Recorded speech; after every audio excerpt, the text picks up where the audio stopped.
Bonjour à tous, aujourd'hui on va voir donc différentes écritures d'une fraction et pour commencer la fraction et le nombre décimal. Donc la fraction peut être représentée très souvent par un nombre décimal et pour cela on va prendre des exemples. Donc il y a plusieurs méthodes à connaître. La première méthode elle a l'avantage de fonctionner tout le temps, c'est-à-dire si je vous dis de dire à quel nombre décimal correspond la fraction 12 huitièmes, la méthode 1, c'est de poser la division. L'avantage, c'est qu'elle fonctionne tout le temps, cette méthode. L'inconvénient, c'est qu'elle est longue. Donc si vous devez poser un rappel, vous avez 12 pièces de 1 euro partagées à 8 personnes. Vous donnez une pièce à chacun. Vous avez plus que 4 pièces dans votre main. Vous convertissez vos pièces de 1 euro, vos 4 pièces de 1 euro en pièces de 10 centimes. Et vous donnez 5 pièces aux 8 personnes, 5 pièces de 10, vous avez tout distribué. Deuxième façon de faire, méthode 2, c'est le calcul mental. Le calcul mental, simplement, c'est utiliser vos connaissances, c'est-à-dire, par exemple, quand vous avez 9 divisé par 2, vous cherchez dans votre tête à traduire la division par 2 par la moitié. Donc vous tombez sur 4,5. C'est pas la peine de poser cette division. Si vous avez une division par 4, c'est simple, vous cherchez la moitié de la moitié. Et puis donc vous cherchez la moitié de 9, ça fait 4,5, et la moitié de 4,5, ça fait 2,25. Et les divisions par 5, c'est simple aussi, vous divisez de trop, donc vous divisez 2 fois trop loin, donc divisé par 10, puis vous multipliez après par 2. Puisque vous avez divisé 2 fois trop, vous multipliez par 2 ensuite. Donc 9 vous divisez par 10, ça fait 0,5, puis vous multipliez, 9 divisé par 10, ça fait 0,9, puis vous multipliez par 2, ça fait 1,8. Voilà les trois principales astuces de calcul mental. La division par 10, forcément, la division par 10, c'est le décalage de virgule, vous la connaissez déjà. Et la dernière méthode, bien sûr, ce sont les tables. Par exemple, si je prends 56 et que vous devez diviser par 7, c'est pas la peine de poser votre division, parce qu'en fait, 56 est dans la table de 7, et vous répondez directement grâce aux tables 8. Et vous vérifiez que 7 fois 8, ça fait bien 56. Voilà, trois méthodes pour observer. Il faut maintenant commencer avec les exercices à voir quelle méthode va être la plus rapide. Donc en même temps, je vais vous dire, en même temps qu'on va corriger l'exercice 1 de la feuille, je vais vous dire comment réfléchir et quelle est la méthode la plus rapide. Ceux qui n'ont pas encore fait l'exercice 1 de la feuille, vous mettez la vidéo en pause et vous essayez de faire tout seul l'exercice 1. Allez, correction. Pour l'exercice 1, on doit simplement relier. Vous remarquez dans l'exercice 1 qu'il y a une écriture ici.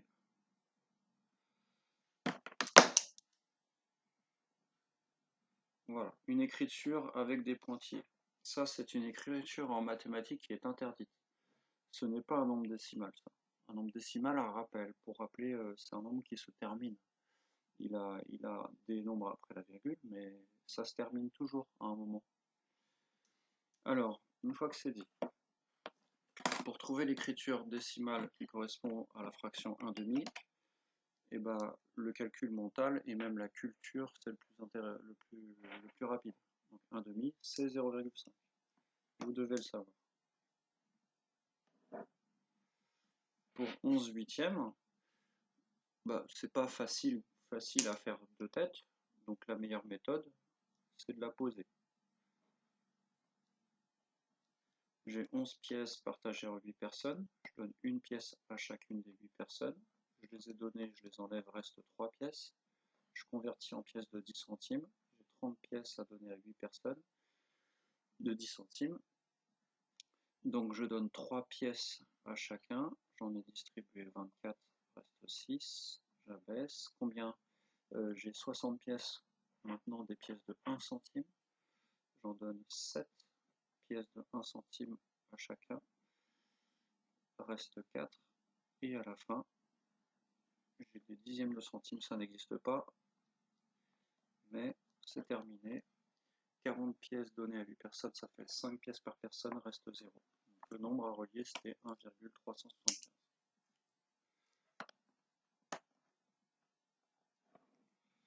Ensuite, 9 sixièmes. Alors la division par 6, elle n'est pas forcément à connaître dans les astuces de calcul mental.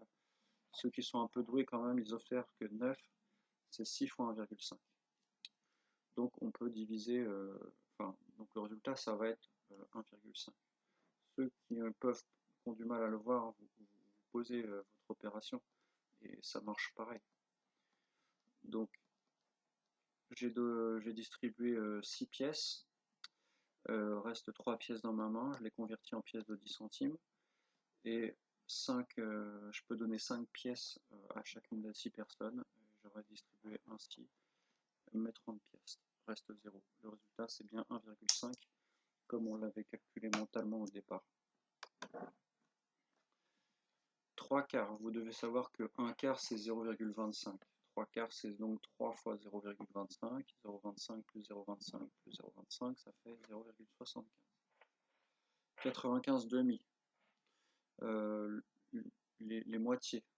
Les demi sont des moitiés. Le calcul mental, c'est la meilleure façon de faire pour ce genre de choses-là. Vous cherchez la moitié de 95. Vous trouvez 47 et demi. Après, 4 cinquièmes. 4 cinquièmes, pareil. Vous devez savoir que la diviser par 5, on l'a rappelé tout à l'heure. Vous divisez par 10 et vous multipliez par 2. Divisé par 10, ça fait 4, ça fait 0,4. Puis vous multipliez par 2 le résultat, ça fait 0,8. Sinon, vous pouvez poser aussi, ça fonctionne très bien. Un tiers maintenant. Un tiers correspondrait à cette écriture-là. Mais c'est une écriture interdite, donc on ne peut pas relier. Un tiers, en fait, un tiers n'a pas d'écriture décimale. Voilà. N'a pas d'écriture décimale. Et c'est même là tout l'intérêt des fractions, c'est que les fractions servent à représenter des nombres, n'importe quel nombre résultat d'une division, même si il n'est pas un nombre décimal. 156 divisé par 4, pour diviser par 4, on prend la moitié de la moitié, donc divisé par 2 et divisé par 2. La moitié de 156, hop, la moitié de 156 c'est 78, et la moitié de 78 c'est bien 39, donc vous reliez à 39. On passe à l'exercice 2. Donc l'exercice 2, c'est un exercice rapide à faire parce que c'est un exercice de culture. On a des divisions par 2, par 4, par 8, des divisions très simples. 3 demi, vous prenez la moitié de 3, vous trouvez 1,5. 1 quart, ça se traduit par la moitié de 1. Donc la moitié de 1 c'est 0,5. La moitié de la moitié ça fait 0,25. À connaître par cœur d'ailleurs. 9 demi, c'est la moitié de 9. 4,5. Et 48 divisé par 8, c'est les tables en fait. Ça c'est dans la table de 8, je cherche 48 et j'obtiens 6 fois 8, 48. C'est déjà la fin de l'exercice 2. On passe à l'exercice 3. L'exercice 3, c'est un peu comme l'exercice 1, sauf qu'on ne parle que des écritures décimales. Donc c'est un chapitre qu'on a déjà vu, les nombres sous forme de fractions décimales. Mais il faut s'en souvenir. Donc 7 dixièmes consiste à diviser 7 dixièmes, c'est 0,7. Je rappelle juste comment on avait fait à l'époque pour l'expliquer.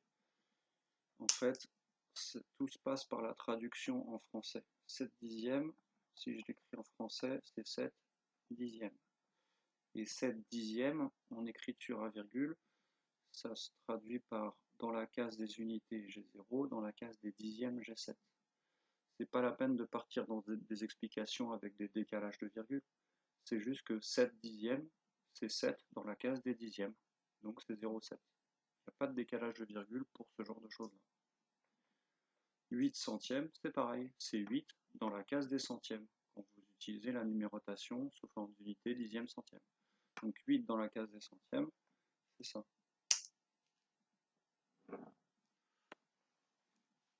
42 dixièmes, là on pourrait décaler la virgule vers la gauche d'un cran, et on peut aussi se dire que 42 dixièmes, c'est 4 unités et 2 dixièmes, donc 4,2. 2 millièmes, c'est 2 dans la case des millièmes. 654 centièmes, c'est 600 centièmes, donc 6 unités, plus 50 centièmes, plus 4 centièmes. Ça va. 654 dixièmes, c'est donc 4 dixièmes et 5 unités, et 6 dizaines. 97 centièmes, c'est 97 centièmes, c'est 7 centièmes et 9 dizaines de centièmes, c'est ça. Et 97 millièmes, c'est 7 millièmes, 9 dizaines de millièmes, c'est ça. Millième, centaine, dizaine. Voilà pour l'exercice 3. On passe à l'exercice 4, sans plus attendre. L'exercice 4, c'est le même exercice que l'exercice 3, présenté un peu différemment. Donner l'écriture décimale de chaque fraction. Donc soit, je sais que beaucoup ont appris à décaler la virgule, puisqu'il y a 2 zéros à 100, on décale la virgule vers la gauche de 2 crans. C'est une façon de réfléchir et d'expliquer. Mais théoriquement, en fait, on n'explique plus comme ça depuis un moment, parce qu'en fait, l'explication de ça, c'est on a des dizaines, unités, dixièmes, centièmes, millièmes. Expliquer ça revient à bien connaître l'ordre des chiffres dans un nombre décimal. Et donc là, 1036 centièmes, ça veut dire qu'il y a combien de centièmes? Au départ, il y en a bien 6, puis après 30, puis après 100. Et du coup, dans la case des centièmes, je mets 6. Et après, j'ai plus qu'à compléter le nombre. Voilà. J'ai dit 100 tout à l'heure, le 1, c'était pas 100, c'était 10. Je parlais trop vite. Donc, B, fraction rouge. B, vous trouvez 24,5. C, vous trouvez 0,054. D, vous trouvez 0,654. On vérifie les deux derniers rapidement à l'oral. Donc soit vous décalez la virgule, soit vous dites ok, 54 millièmes, c'est 4 millièmes. Donc dans ma case des millièmes, j'ai 4, puis j'ai un 5 à côté, dans la case d'à côté. 654 millièmes, pareil, c'est 4 millièmes, 5 centièmes, 6 dixièmes, 0 unité. Après, exercice 5. Alors l'exercice 5, encore une fois, faire réviser les fractions décimales. Donc pour le premier, 7 dixièmes, vous complétez sous la forme de 7 dixièmes. 1,3, c'est combien de centièmes? Bah, ici, les centièmes n'apparaissent même pas, puisqu'on a les unités des dixièmes. Bah, les centièmes, ici, c'est 0. Donc, c'est 130 centièmes. 1,23, pareil, on demande sous forme de millième. Bah, sous forme de millième, il n'y en a pas de millième. Donc, on a des unités des dixièmes, des centièmes. Les millièmes, ici, c'est 0. Donc, c'est 1230 millièmes. 0,7, on demande des centièmes. Il n'y en a pas, donc on va jusqu'au centième. centièmes, et on répond 70 centièmes. 6,2, c'est plus simple, ça fait 62 dixièmes. 36, c'est combien de dixièmes? C'est 360 dixièmes. 0,7, je vais jusqu'au millième, ça fait 700 millièmes. 98 centièmes, c'est simple, ça fait 98 centièmes. J'ai juste à traduire, à écrire un peu différemment, mais vocalement ça se dit pareil. 98 centièmes, 98 centièmes. Et 1, c'est 1000 millièmes. Voilà. N'hésitez pas à me poser des questions par pronote pour que j'explique, que je détaille un raisonnement, par exemple. On va passer à l'exercice 6 maintenant, qui parle d'écriture différente d'une fraction. Et donc ça, c'est le chapitre qu'on a commencé. On a fait la partie cours un peu rapidement. Je vais faire un point méthode avant l'exercice 6. Alors, point méthode pour l'exercice 6. On a appris dans la partie cours qu'il y a une infinité de fractions qui sont rigoureusement identiques et qu'on peut trouver n'importe quelle fraction égale à, par exemple, 2 cinquièmes. Ça, c'est un exemple.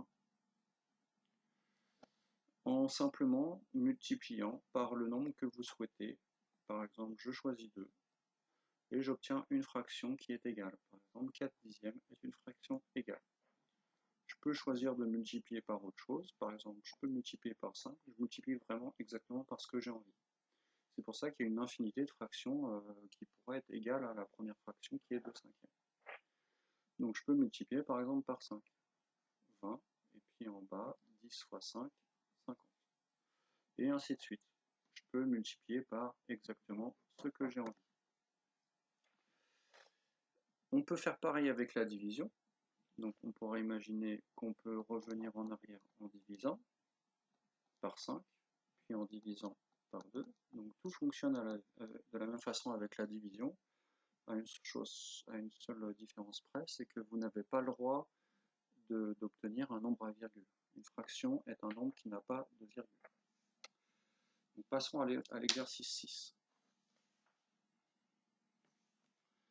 L'exercice 6 se présente comme j'ai fait sur la feuille à peu près. Moi sur la feuille j'ai fait une flèche comme ça. Sur l'exercice, ils ont écrit dans l'énoncé tiré du site internet Maths en ligne. Ici en haut, je l'ai mis là, extrait de Maths en ligne. Donc sur ce site internet là, il propose une écriture comme ça. C'est une écriture que vous aurez plus l'habitude d'écrire en cinquième. En sixième, souvent on fait des flèches, ça suffit.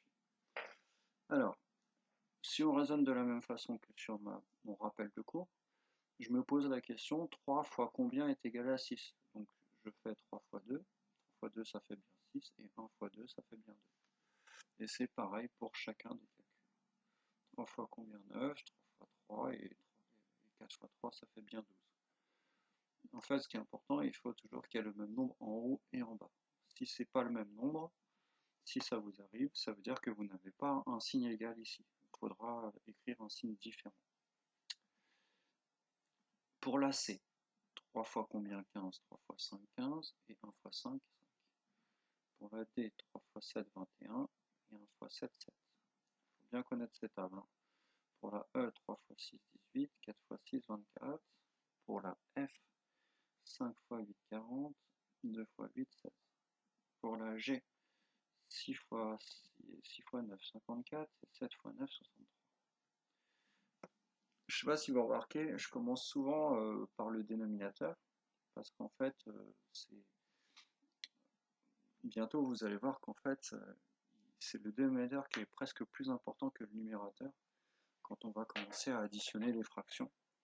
C'est pas tout à fait au programme de cette année, mais en fait on le fait tellement souvent qu'après on prend l'habitude de commencer par le dénominateur. Observez d'abord le dénominateur et ensuite seulement le numérateur. Donc pour la H, on a des divisions. On se pose la question inverse, 20 divisé par combien fait 4? Et bah, 20 divisé par 5, 4, et 15 divisé par 5, 3. 36 divisé par combien? 6. 36 divisé par 6. et 48 divisé par 6, ça fait bien 8. Pour trouver 5 à partir de 45, je divise par 9. Et pour trouver 8 à partir de 72, je divise par 9. Après, exercice 7. C'est un peu comme l'exercice 6, sauf que c'est un exercice où il faut relier. Donc, un tiers, on va chercher à droite une fraction qui correspond à un tiers. Et pour ça, il faut vraiment se casser la tête et se dire, ok, bon bah, un par un, est-ce que à partir des tiers, je peux obtenir une fraction qui a un dénominateur de la colonne de droite. Et directement, ce qui attire l'œil, c'est ces fractions-là, en sixième. Les deux ici. Les deux ici attirent l'œil parce qu'en fait, c'est des multiples de 3. Et du coup, bah, en fait, on choisit parmi celle des deux, celle qui correspond bien. Alors, c'est clairement la deuxième.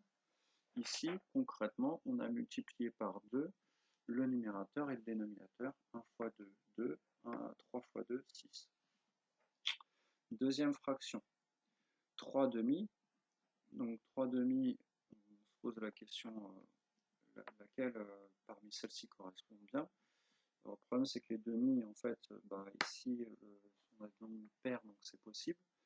Et ici, on a des demi aussi, mais par contre, ici, on remarque que 3 demi et 5 demi, ce ne sont pas les mêmes fractions, parce qu'en fait, vous ne pouvez pas avoir des deux dénominateurs égaux et des numérateurs différents. Et donc, celle qui correspond, c'est celle-ci. Et pareil, on explique rapidement pourquoi par une multiplication. Parce que 3 fois 3, ça fait bien 9. Et 2 fois 3, ça fait bien 6. Donc c'est par la même multiplication au numérateur et au dénominateur qu'on multiplie par 3 au numérateur et dénominateur. 7 huitièmes. Alors 7 huitièmes, ce qui m'attire l'œil directement, c'est la première, parce que c'est la seule qui est dans la table de 8, parmi la liste de droite. Et donc, ça va être forcément celle-ci, mais après, il faut quand même vérifier si c'est correct. Donc, pour vérifier si c'est correct, vous avez 8 fois 7, 56, et 7 fois 7, ça fait bien 49. Donc, on multiplie bien par le même nombre, 7, en haut et en bas, au numérateur et au dénominateur. 9 neuvième. Alors, 9 neuvième, il ne s'agit pas d'une multiplication pour trouver 7 septième, il s'agit juste d'une observation, c'est que 9 neuvième, c'est égal à 1.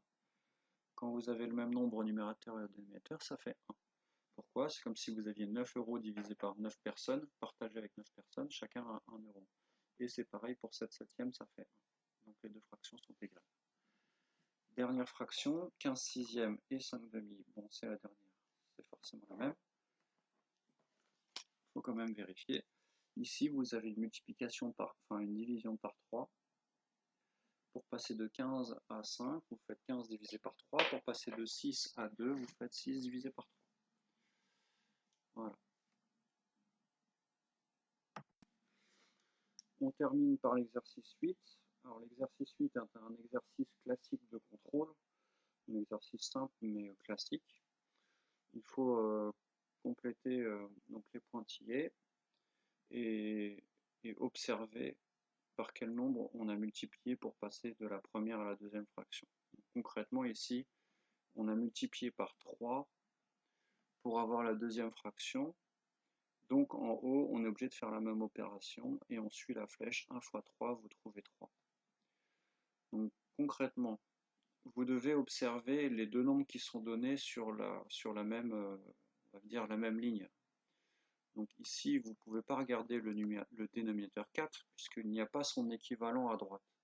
Vous devez attirer votre regard sur les deux nombres qui sont donnés. Donc ici, les deux numérateurs. À partir de ça, vous observez les tables de multiplication. Vous observez qu'il faut faire x2.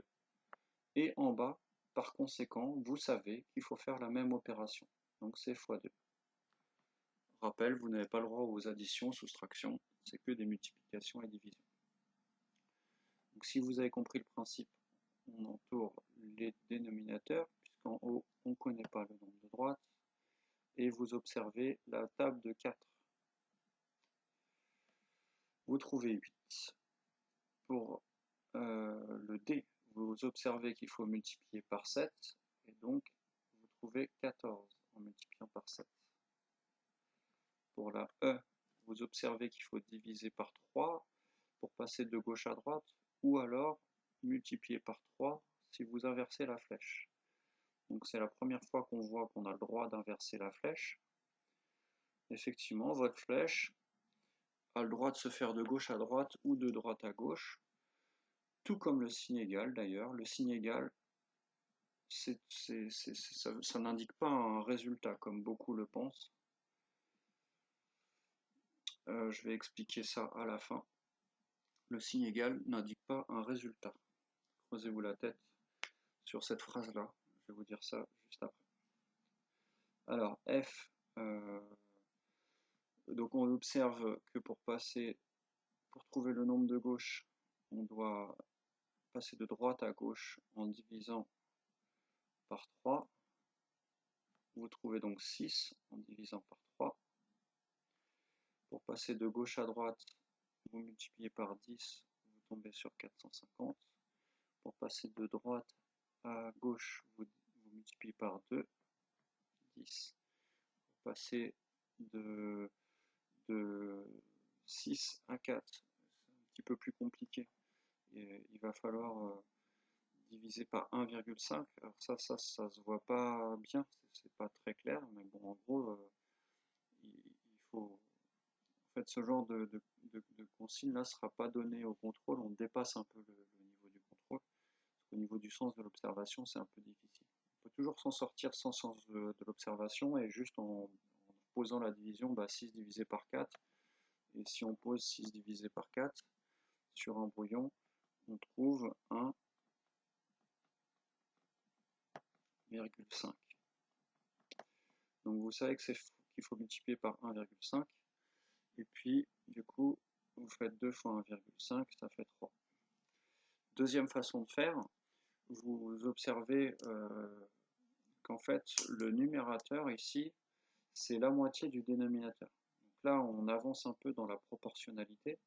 Et vous observez que pour passer de 4 à 2, vous avez la moitié. Donc forcément, l'observation doit être la même sur la fraction de gauche. Alors, J, vous devez multiplier par 5 pour trouver 10 à partir de 2. Vous devez multiplier par 2 pour trouver 10 à partir de 5. Donc c'est 20 en bas qu'il faut trouver. Après, pour 178, c'est pareil que 17,8 dixièmes, c'est pareil que 1,78. Donc ici, rappel, il y a une virgule, donc ça, ce n'est pas une fraction, c'est ce qu'on appelle une écriture fractionnaire à cause de la virgule. Après, je vous avais promis de vous expliquer pourquoi le signe égal n'était pas l'annonce d'un résultat. Alors, simplement, en mathématiques, le signe égal fait correspondre deux objets, deux choses qui ont deux valeurs qui sont vraiment égales. Donc ça veut dire en gros en maths, pour reprendre un terme de français, c'est rigoureusement équivalent à. Et par exemple, si je vous dis par exemple 2 plus 3 égale 5, ça vous avez l'habitude de l'utiliser. Et puis en fait à l'école primaire on apprend que vous mettez le résultat d'une opération sous la forme d'un signe égal. Et du coup on a tendance à comprendre que le signe égal nous indique un résultat d'opération. Alors c'est un raisonnement totalement faux. Et ce raisonnement nous amène à des écritures complètement horribles que je vous détaillerai après. En fait, en maths, le signe égal veut dire ce qui est à gauche est rigoureusement égal, équivalent à ce qui est à droite. Donc, en fait, en maths, vous auriez le droit d'écrire 5 égale 2 plus 3, ça pose aucun problème. Alors, certains parmi vous considèrent le signe égal comme étant un résultat. Alors, c'est en partie vrai, mais attention à ce genre d'écriture-là. Je prends un exemple simple. Je prends par exemple un élève qui doit calculer le périmètre périmètre du rectangle. Par exemple, vous avez une longueur du rectangle qui est égale à 4 cm, une largeur de rectangle à 3 cm, et l'élève, du coup, présente ce calcul-là. Il calcule la longueur, il calcule la largeur, il additionne tout ça, il trouve 7. Il dit simplement, cette partie-là et cette partie-là, pour trouver le périmètre, doit être multiplié par 2. Et il continue le raisonnement, et qu'on doit multiplier par 2, donc il présente de cette façon-là. Et il trouve un périmètre égal à 14 cm. Alors cet élève-là qui présente de cette façon-là a un résultat bon, mais un résultat archi faux. Un raisonnement archi faux malgré un résultat bon. Pourquoi? En fait, l'erreur dans cette écriture-là vient du sens du signe égal. Le signe égal ici est considéré comme le résultat de la chose d'avant. Or, c'est faux. Ici, comme j'ai expliqué, tout ce qui est à gauche du signe égal doit être rigoureusement pareil que ce qui est à droite. Or, ici, quand vous observez bien, il est écrit que 4 plus 3 est égal à 7 fois 2. 4 plus 3 n'est pas du tout égal à 7 fois 2, donc cette écriture est fausse. Fin de la feuille 1.